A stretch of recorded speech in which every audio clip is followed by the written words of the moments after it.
Hello and thank you for joining. I'm Financial Ernie and I want to talk to you about two new SEC filings that Mullen Automotive just put in during after hours today. First one of which is going to be the 10K filing extension, followed by an 8K disclosure in terms of a new lawsuit that Mark Basil and his firm just submitted as of yesterday, and the filing came out today. So jumping into Form 12B25, this is the 10K extension form that has to be filled out. Basically, I wanted to highlight just a couple things, just high level. The reason for which you would need the extension needs to be fully explained. So if you go down to Part 3, which is called the narrative, you'll see that Mullen is in process of completing valuations related to the assets acquired from Bollinger and Elms, and that they will have this form 10K complete within 15-day extension period provided under Rule 12B25 of the Securities Exchange Act. Outside of that, one other thing I did want to mention, if you look on the right-hand side under Bullet 3, they did check the yes box, and then if so, attach an explanation of the anticipated change. It has to be both narratively and quantitatively. I wanted to go ahead and jump down to the next section. It says the change in asset valuation will have no impact on the cash position or cash utilization of the company. So regardless of how the finances, the financial assets are finally evaluated, it's not changing anything in terms of the cash position or utilization. So that's good, but in order for the accounting team to be able to finish up this 10K, they do need to get the evaluation complete. So that is a justification for needing this extension.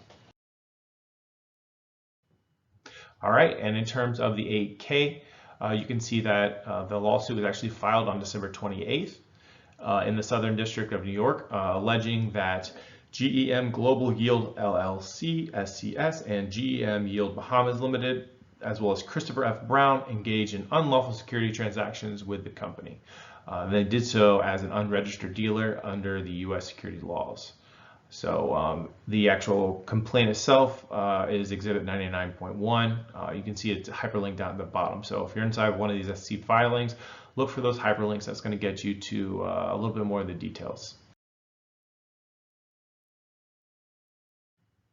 But before we get into that exhibit, I did want to touch base on the GEM relations with Mullen Automotive. So going through some of the previous 10Ks, I was able to extrapolate out a little bit about those deals as well as some of the litigation and arbitration that was involved. So follow along, you'll see the different colors I've highlighted as we go through these different legal documents. We'll go ahead and jump at the top. So January 4th, 2021, MTI, which is Mullen Technologies Inc., entered into a $350 million equity line financing agreement with GEM Global and GEM Yield Bahamas Limited.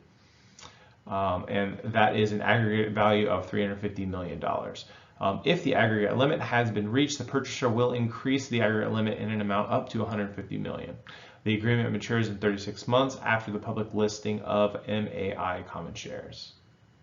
Further, the GM agreement, we are obligated to issue warrants providing GM the right to purchase up to 6.6% of our common shares outstanding on the public list date.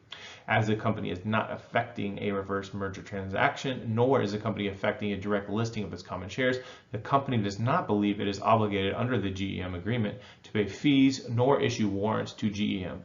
In addition, the company has agreed with the lender of its convertible promissory notes that the company would not, I repeat, not initiate utilization of the GEM agreement. So if there's any kind of confusion behind this, this SPA, Mullen never received any money from GEM, nor did they purchase any warrants or anything of that nature. So going down a little bit further, Note 18, contingencies and claims.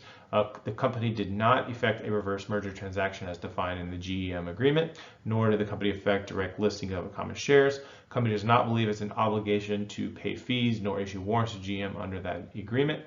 Companies agreed with a lender of its convertible promissory notes that they would not initiate utilization of the GM agreement. Based upon information presently known to management, the company believes that the potential liability will not have a material adverse effect on its financial condition, cash flows, or results of operations. Therefore, no liability has been reflected on the condensed consolidated financial statements. So moving a little bit into the future, you'll see September 21st, 21, GEM Group filed an arbitration demand and statement of claim against Mullen seeking declaratory relief and damages. They are saying that this matter is an alleged breach, so not proven, just alleged, of security purchase agreement dated November 13th, 2020. And on June 7th, 2023, the arbitrator held oral argument on issues related to liability. And then going down a little bit further, August 3rd, 2023, the arbitrator issued his decision and order on application for interim measures requiring, and here it is at the bottom in green, Mullen to deposit $7 million into an interest-bearing escrow account with a commercial bank or brokerage firm within 30 days of decision and order. All interest earned on the escrow account shall become property of the party determined by the arbitration to be the principal, and the amounts held in escrow shall only be released upon further order of the arbitrator, a court of competent jurisdiction, or by agreement of the parties. So that's a little bit of background of exactly why the lawsuit needed to be launched. There was some arbitration, some disagreements in terms of this SPA. All right, let's get into Exhibit 99. This is the actual lawsuit information that was shared today. So Mullen Technologies Inc., Mullen Automotive Inc., they're the plaintiffs. The defendants are GEM Global Yield, GEM Yield Bahamas, and Christopher F. Brown. You'll find out more about that guy as we go along. Just to kind of get into the intro here, the GM defendants are unregistered security dealers that purchase securities directly from issuers and promptly, if not immediately, sell those securities, despite failing to comply with Securities and Exchange Act 1934, which voids such transactions under 15 U.S.C. 78 CCB. Going into the next section, GM defendants hold themselves out to be legally authorized to enter into those transactions, such as warrants, subject to this litigation, despite failing to register as a dealer with the U.S. Securities and Exchange Commission, and despite the fact that the Act strictly prohibits unregistered securities dealers from effecting transactions in securities.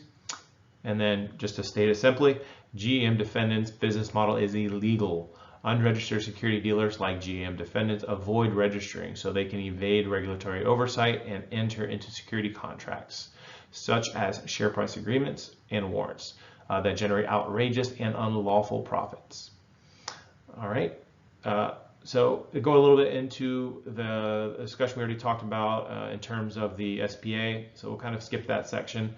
Going down to Section 5, the warrant in this case is unlawful because it was made in violation of Sections 15A of the Act.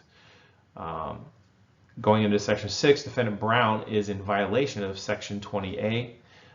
He is the control person for the GM defendants. He authorizes, controls, directs the GM defendants to engage and transact in securities without effective registration as dealers. Going up to Section 20 at the top right of your screen, you're going to see that, and this emphasis is added here in bold, every contract made in violation of any provision of this chapter or any rule or regulation thereunder, and every contract shall be void, highlighted yellow, regards the right of any person who in violation of such provision, rule, or regulation shall have made or engaged in the performance of such contract. So going into the next section, we're talking factual allegations. So this gives you a little bit of the background of GM and how they operate as a business. So their business model is violating federal security laws by operating as unregistered dealers. They have engaged in a multitude of security transactions over the past 5 years. As of 2019, GM Global has effected at least 26 security transactions with at least 18 different issuers, purchased common stock, exercised warrants in no fewer than 117,957,157 shares of newly issued common stock that GM globally subsequently sold on the public market for substantial profit. Section 25, as of 2019, this is GM Bahamas. So 24 was GM Global, 25 is GM Bahamas.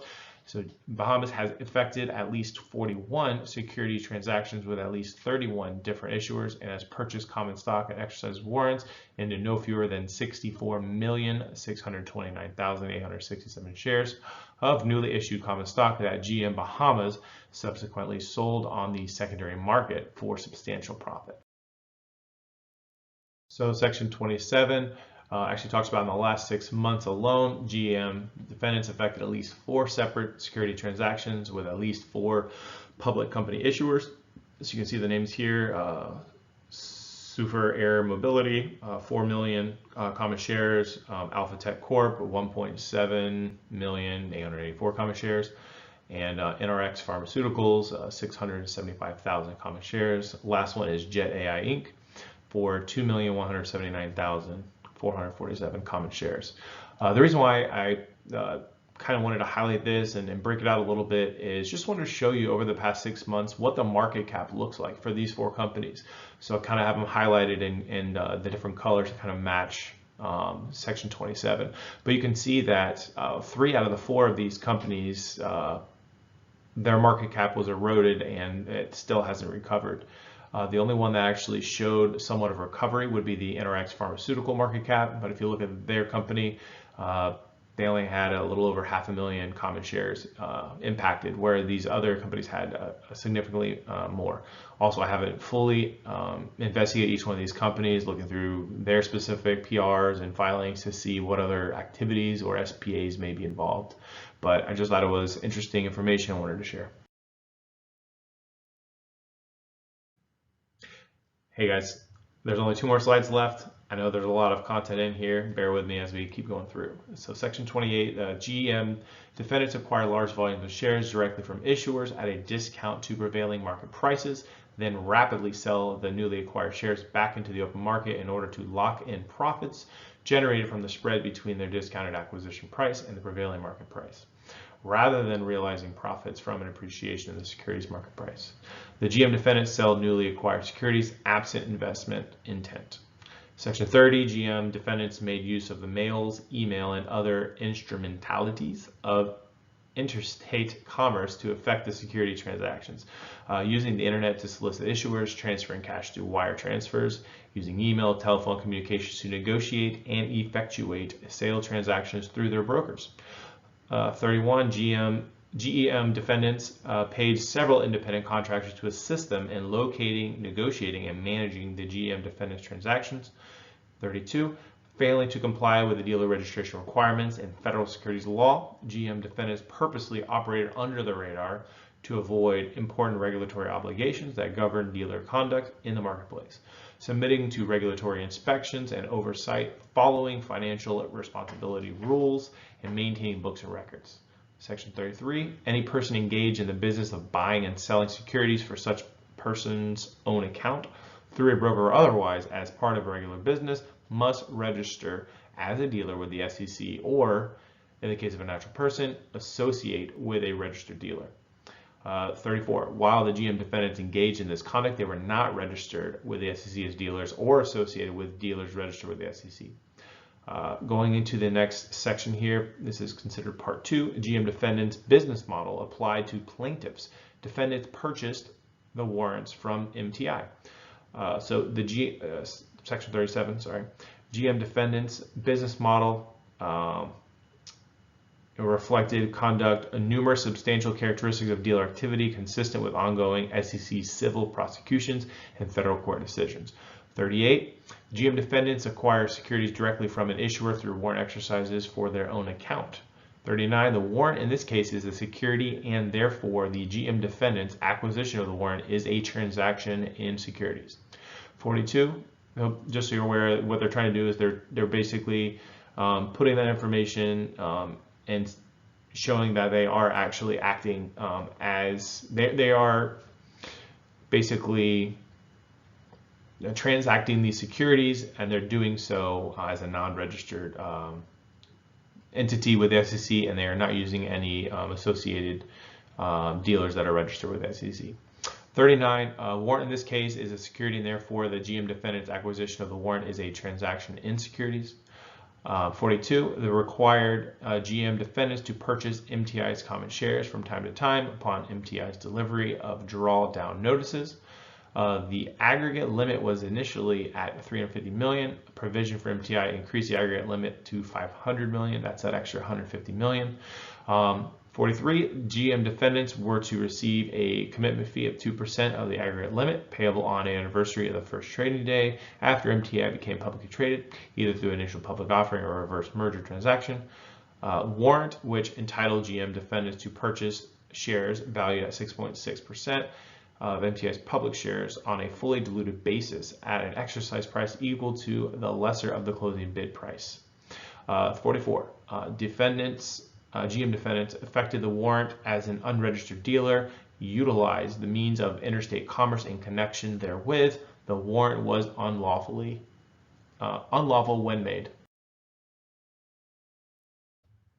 All right, thank you all for sticking with me. This is the last slide. Let's go ahead and get right in it. Section 3 talks about Brown control of the GM defendant's business operations. Brown served as the manager of GM defendants. He possessed and exercised control over the defendants, including the power to decide whether to enter into an agreement, including the warrant in this case, to negotiate and approve the final deal terms, and to direct the sale of stock. Section 48, Brown was and currently is a controlling person within the meaning of Section 20A of the Act, with the power to cause GM defendants to engage in unlawful conduct described herein. So that was the last of the setup, and now we're going to get into the actual 2 counts that Basil's team is kind of going after the defendants for. So count 1 is rescission pursuant to Section 29B of the Act for violating Section 15A of the Act by effecting the agreements and as unregistered dealers. And this count is against the GM defendants. Section 49, plaintiffs repeat, reiterate, re-allege each and every allegation of paragraphs 1 through 48. So basically, to recap, this count is going against every single paragraph that we've been reading through so far. Then section 50, you'll see some green and some pink and bold, and it's bolded for emphasis added. Every contract made in violation of any provision of this chapter or any rule or regulation thereunder shall be void. So basically, they're alleging that they acted unlawfully as unregistered dealers, and that any of those contracts, which would include the SPAs and warrants, those should be voided. Section 51, warrants made or in violation of 15A, prohibits unregistered dealers from using any means of interstate commerce to effect transitions in securities. Section 53, defendants are not registered as dealers with the SEC or with any other regulatory body as required in Section 15A of the Act. Section 56, as a party to the warrant, MTI is in contractual privity with the GM defendants, which means if they were to exercise any of these warrants or anything like that, Mullen Technologies Inc. is actually privy to that information. Section 57, registration requirement is designed to protect the stock issuers and others from unscrupulous or unqualified agents engaged in dealer activities. Accordingly, MTI as an issuer is within the class of persons that the Act was designed to protect. So Mark Basil's talked about this a little bit on some of the space calls. Basically, this law is made to protect the seller of these different contracts, not the buyer or purchaser. So really all of this is in Mullen's favor as far as the way that these different sections and the law is written. Section 58, because GM defendants effected a securities transaction under warrant as unregistered dealers and utilized the means of interstate commerce in connection therewith, the warrant was unlawful when made. So count 2, this is the violation against Brown as a controlling person of the GM as an unregistered dealer. So again, reiterating paragraphs 1 through 58. Going into section 64, Brown knew that the GM defendants were not registered as dealers with the SEC, which is supported by the fact that he was previously registered as a broker for at least 7 securities firms from February '86 through 2001. Therefore, he very well knew of the registration requirements under the Act, but chose to disregard them. Section 66, Brown directly or indirectly induced the acts and conduct that constitute the violations in this action. Section 67, Brown acted as a control person of the defendant within the meaning of 20A Act. And here is what Mark Basil and Mullen Automotive, this is what they are requesting. So prayer for relief. First one, rescinding the warrant pursuant to Section 29B of the Act. Section B, rescissionary damages and such other relief as the court deems just effectuate the voiding of rescission of the warrants. Section 6, awarding plaintiffs their attorney fees and costs associated with this litigation. Section D, awarding such further and additional legal and equitable relief that the court deems just, proper, and in interest of justice. And Mark Basil and Mullen are looking for a jury, or they're demanding a jury, so a trial by jury, on all the issues properly so tried. Mark Basil and actually personally signed this himself, and his firm's listed down there. So thank you all for watching. I know I was pretty long-winded. I appreciate you sticking around. Hopefully this helps break down the lawsuit information a little bit more, and have a great rest of the year.